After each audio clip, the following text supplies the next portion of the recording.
Good morning, comic book fans! Welcome back to Comics in 5 Minutes for Kai. I'm your loving host, Shorty. Today we're going to review the accessories. This is one that I was quite happy to get in store, quite happy to read and review it, because it's a David Dastmalchian book, and I am a big fan of this guy. Not just his acting, he's brilliant in comedy and horror, but he is a really good writer. He's made some fantastic things, and I missed out the reviewing his last comic book. Not because, I didn't have, an interest in it, just some weeks we get more than we do others, and I was a little bit disappointed I never found the time to do it. So this one was like, right, okay, let's give it a shot. Core concept sounds pretty cool. Like, before I added this, I knew a little bit about it. Like I said, I'm a fan of Das Malkin. I'd seen people talking about it, I think in like Fangoria or whatever. And it is playing this idea that the interesting people in some of the stories we get are the workers, in this case particularly the assistants, the accessories. The two we are focusing, well, the main one we're focusing on in this issue is Igor from Frankenstein, or at least from, I don't know, I'm fairly sure, I mean, it's been a while since I've read the original Mary Shelley work. I'm not 100% sure how big a character Igor was at all in that. He's such a big part of like every other story that I'm like, hang on, was he, or I'm now saying he's not an extra remember. I'm not going to make any firm statement on that one because my mind is not letting me remember it. But Igor, as a character, exists throughout a whole bunch of media. I mean, the Young Frankenstein movie is probably one of the best examples of it, but Terry Pratchett's Discworld books have a bunch of characters like that. And I do like the idea that you're looking at it from a different point of view. You can go through a whole bunch of media I've enjoyed, and that will be a fairly recurring theme. The Babylon 5 episode, where it's just a couple of cleaners you're concentrating on. My favourite Star Trek show is Lower Decks. There's stuff that interests me where it is a little bit less to do with the big, world-changing kind of stories.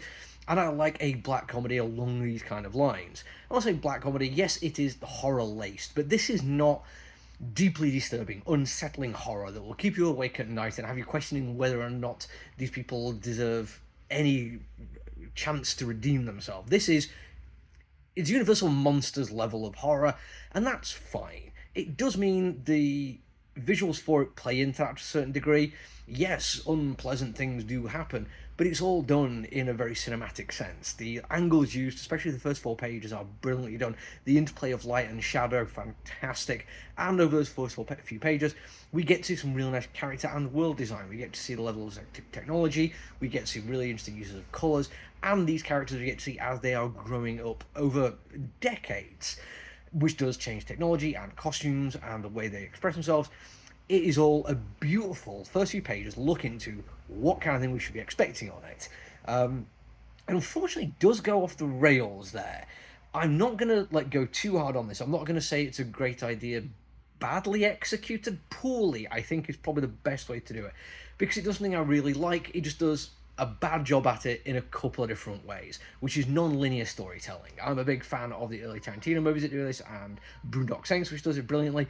I like it in comic books even, but this one, it lets itself down by a few reasons. Like I say, number one, there's some pages where you'll get a 4 hours previous or 4 hours ago kind of bit, but that is not consistently done for when we jump to what is the contemporary moment that is referring to, and it just means on more than one occasion for a 20-odd page comic book, I had to go back and be like, right, okay, so what's going on here? What time are we on this one? There's other times when time is used really effectively. It's a really nice bit in a bar where we get to going from being crowded to being chairs put on tables.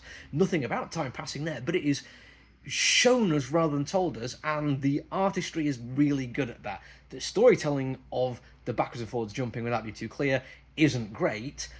But the bigger critique I've got of that is I don't think it's needed. Like, at no point was I like, oh, wait, so now I know these things that technically happened before but I wasn't sure until after. It all makes a lot more sense, or it makes it more interesting, or there's a twist in there, something which is adding to the narrative and adding to the character. I feel like you could have done the entire thing in narrative order and it would have been as effective. Maybe you could have even saved a page in terms of some of the stuff that happened, which was, I think, only really done to be like, oh, but now look at this. But those now look at it moments don't really add anything, and it's a shame, because I do like the comic book. I like the concept. I think it looks fantastic. The leaning into it is brilliant. Leaning into the aesthetic of this kind of monster movie is brilliant. And at the end we get Renfield turn up, and I'm like, okay, so yeah, here's another one. and just reminding me that, yeah, this isn't the most unique idea in the world. There's literally a movie out a few years ago called Renfield, but I do like it. I like the concept of it, and I was just disappointed that it wasn't executed as well as I thought it should have been, or could have been. That's me for now, though. Until I see you all again, look after each other, everyone. Stay safe. Bye!